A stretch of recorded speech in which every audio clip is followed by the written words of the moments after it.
It's a device that's no stranger to our labs, but the Samsung Galaxy Gear has recently received a rather extensive update from its manufacturer, and we're here to take you through it. I'm Michael Fisher with Pocketnow, and this is your guided tour of the MK7 update for the Samsung Galaxy Gear.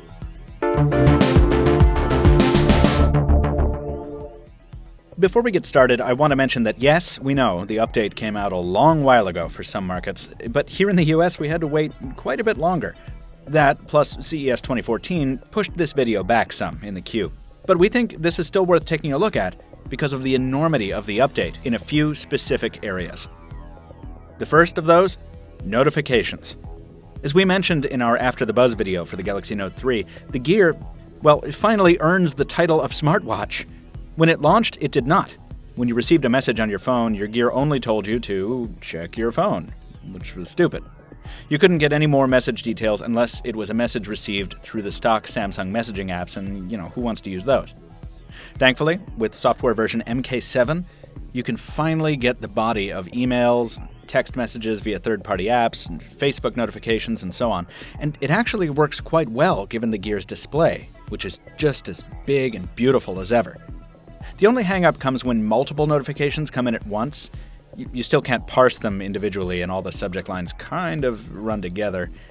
Obviously, that's not ideal. We're looking forward to that being fixed in a future update, but this was our number one complaint about the Gear with its release software, and we're very happy to see it's been fixed. Our second biggest complaint was also addressed with this update: battery life. And that's a good thing, because not only is it inconvenient to, charge your watch all the time, but the Gear's charging cradle is bulky, and it's not something you want to carry around when you're traveling. The Gear still can't match the performance of devices with less power-hungry displays, like the Pebble, but its current endurance of about 2.5 to 3 days between charges, even with moderate to heavy message traffic, means it's come quite a distance from the first software version's 25 hours. Speaking of distance, you can now use your Gear further from the Note 3 than you could before, thanks to improvements to the Bluetooth connectivity. Whereas before, going into the next room put you at a 50% chance of disconnecting, now it takes a walk of about 50 to 60 feet. In my recent test, I had to go outside to finally shake the connection. Again, a welcome improvement.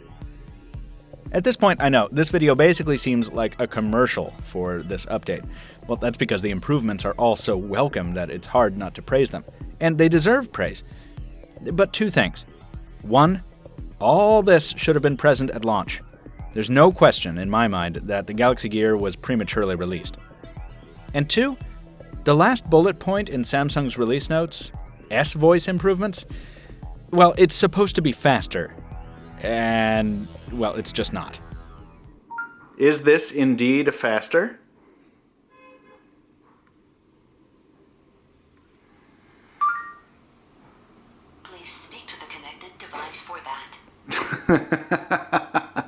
You're shifting the blame, you... To be clear, S-Voice is still handy on the Galaxy Gear for little things like voice dialing or calling up the weather, but it's not detectably faster in my experience after the update. Our advice stands. If you're expecting S-Voice to wow you, ever, stop expecting that, because it won't. But those are two small blights on an otherwise excellent update.